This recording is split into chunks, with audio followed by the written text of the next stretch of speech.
welcome back to the channel. Today we are making chocolate syrup. So this is something I make about once a month or so. I love it. I use it in all kinds of different stuff. So let's get this flipped around and get it started. Okay, we've got about 2 cups of cocoa powder in here. Doesn't really matter what brand you want to use, anything that you want. So there's about 2 cups in there. Now we're going to do a little over 2 cups of sugar. If you want it sweeter, you can do more.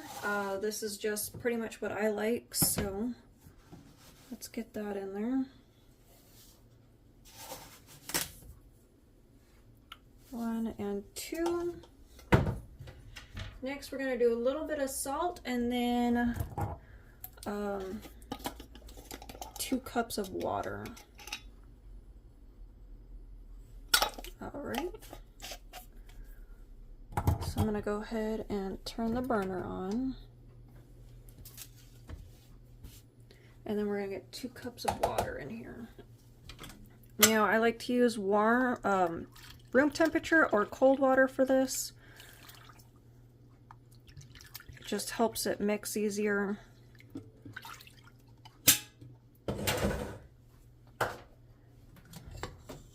This is actually one of my favorite things to make. I make it all the time, but when you make it, your house smells like chocolate. And then you kind of feel like Charlie and the Chocolate Factory. So let's get this all mixed up and get going.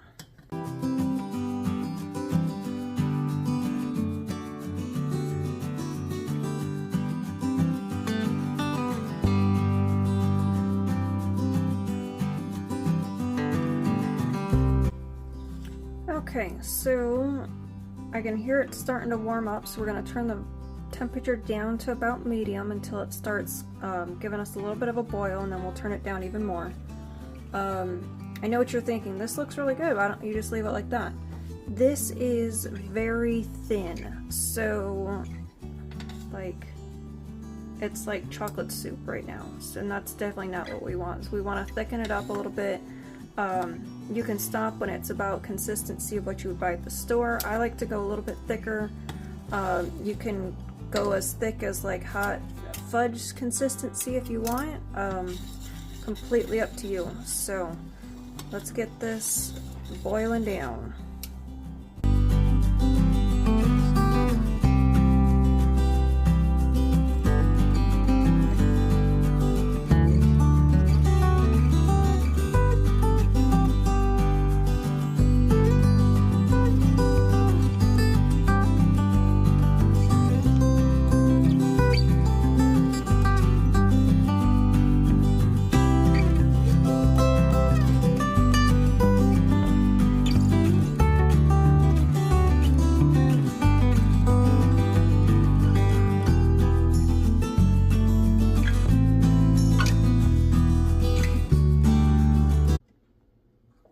So we did turn it down to low. We are probably about the thickness of store-bought, so if that's the thickness that you want, you can go ahead and pour, take it off the heat now and then wait a little bit and pour it into whatever you're going to store it in. I like to go a little bit thicker, so we're going to keep going.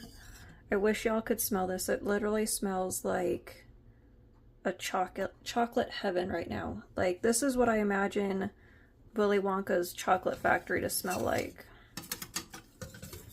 But as you saw, the level of the chocolate rose quite a bit, so you want to make sure that you're doing this in a quite large pot so that you're not boiling over. Trust me, I've done that once. It's not fun to clean up.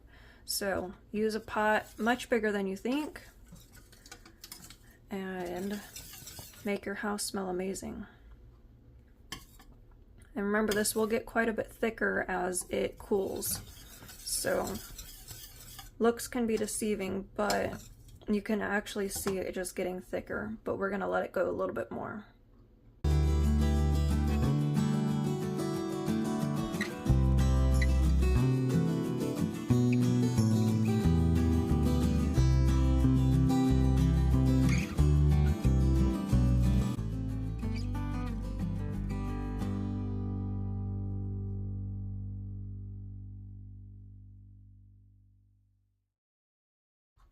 All right, so you can see here around the edges how it's getting thick, and then it's right here, it's also getting thick.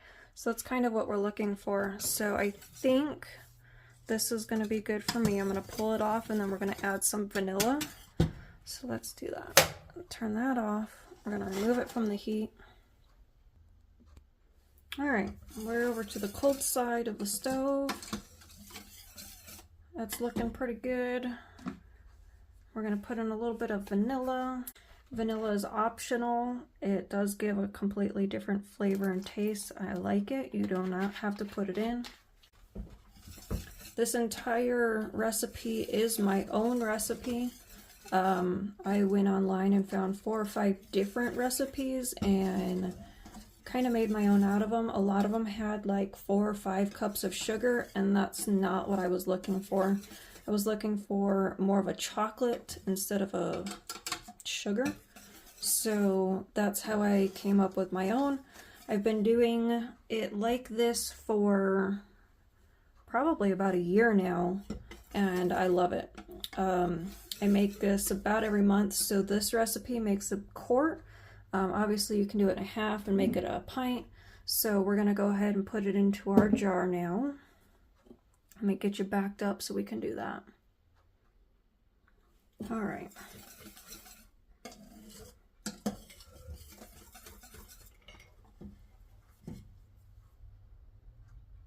It is very hot. I do recommend letting it cool a bit before you put it into your jar. There tends to be quite a bit of air bubbles since you're boiling it.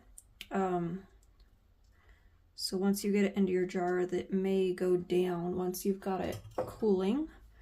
But let's get it put into our jar.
In true chocolate syrup fashion, it is all over my hands. But let me move you down so you can see how it is. All right, there is our 1 quart. It is filled literally to the neck at this perfect amount. Like I said, I do this all the time. Pot is clean, so this is done. Okay, so for the chocolate syrup, we let it sit on the counter for a couple hours before it to cool down, and then we put it in the fridge. Here it is after that. It is beautifully thick, so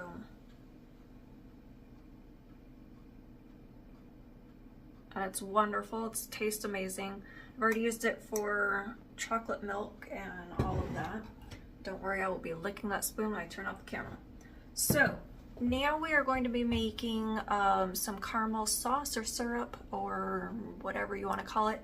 I do it really easily, I guess. I put mine in the Instant Pot. So I will be using a can of sweetened condensed milk. I use one that does not have the pull tab. I have not done that. I don't know how that would work. So I make sure I have one without the pull tab. We're going to be doing it in the Instant Pot, so I'm just going to take off this outer paper. That way we have a little bit of a less of a mess in the pot. So we're just gonna rip this off here. So this is my 1 ingredient, well I guess this has 2 ingredients. So 2 ingredient caramel sauce or syrup. So got that all peeled off. There's still a little bit there. That's not a big deal. We're not gonna worry about that. So let's get this put into the Instant Pot and I'll show you what else we're doing.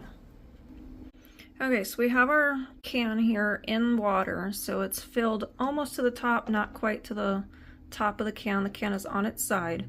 So you can see the water lines right there. So not completely submerged, but almost completely. So we're just gonna put the lid on this.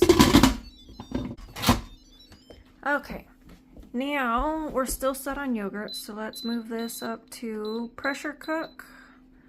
Actually, that one. We'll do bean and chili just because we need the 45 minutes.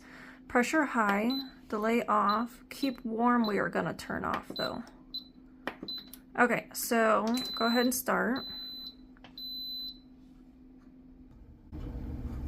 Okay, so we're just gonna let that go for about 45 minutes and then we're not gonna touch it for several hours after that. So we want it to naturally depressurize. That's why I turn the keep warm off.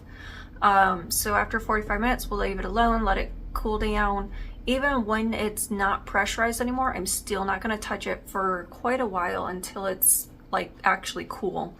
I just don't want to test fate. I don't want to, you know, go and open it and move it around and it explode or something.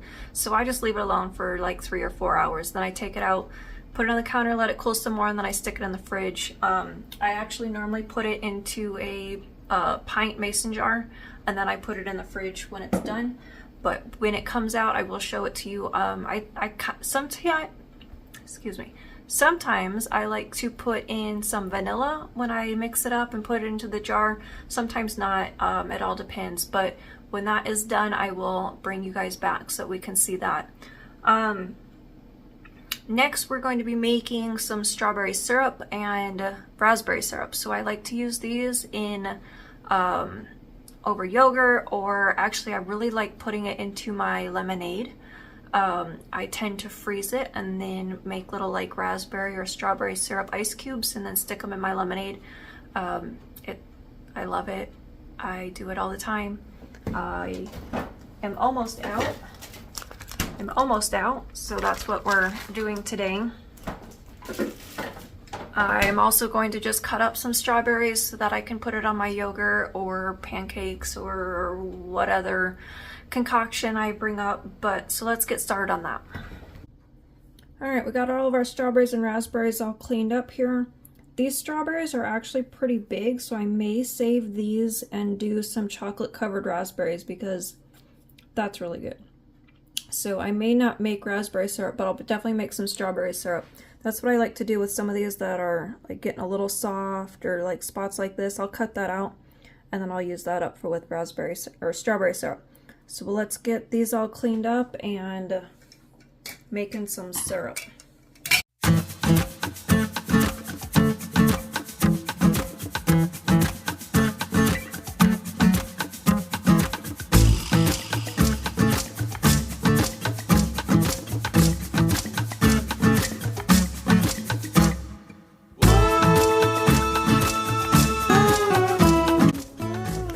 So we got our strawberries. I just left these whole since we're going to be blending them. It's not a big deal. So then I'm just going to put in a little bit of water. Let's see how that goes. You can put in a little bit of sugar if you want to. I'm just going to put in a little bit, not that much. And then we just use our immersion blender and we're going to just blend it up.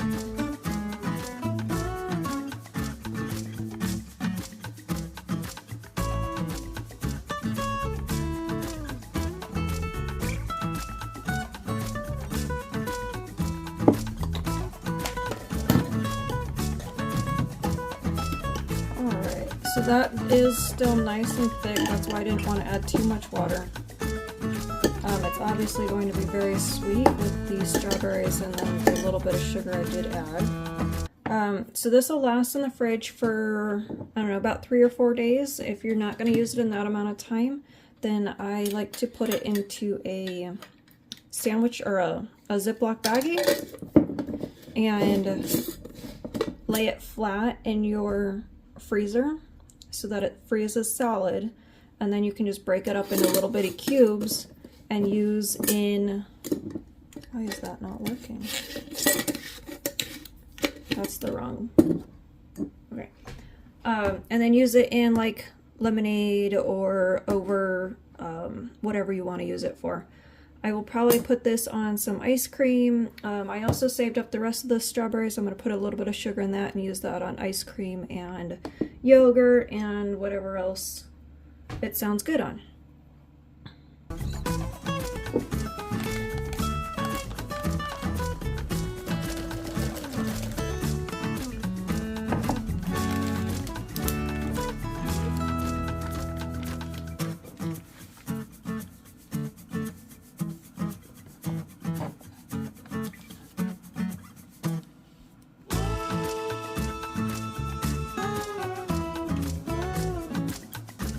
Alright, so that gets out most, if not all, of the air. And then I'm just going to freeze it flat like this.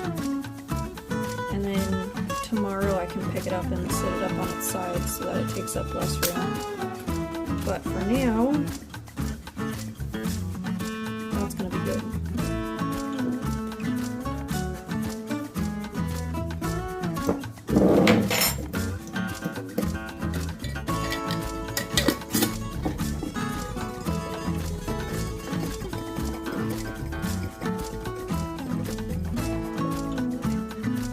That'll make a nice syrup alone, and you can have that on yogurt tonight after dinner. Alright, so all of that's made, and we will be back in a little bit with this caramel sauce when it is ready.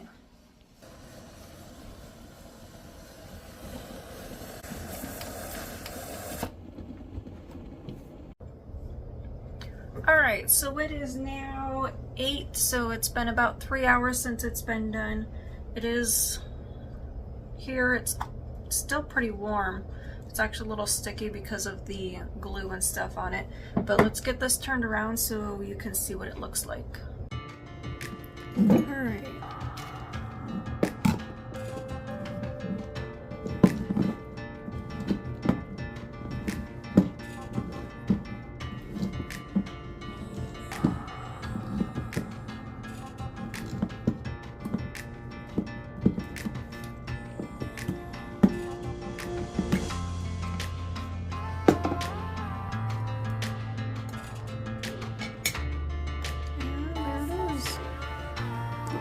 So let's get it put into the jar.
Alright, it is very thick.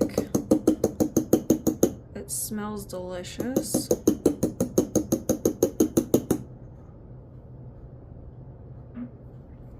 And now it's smooth.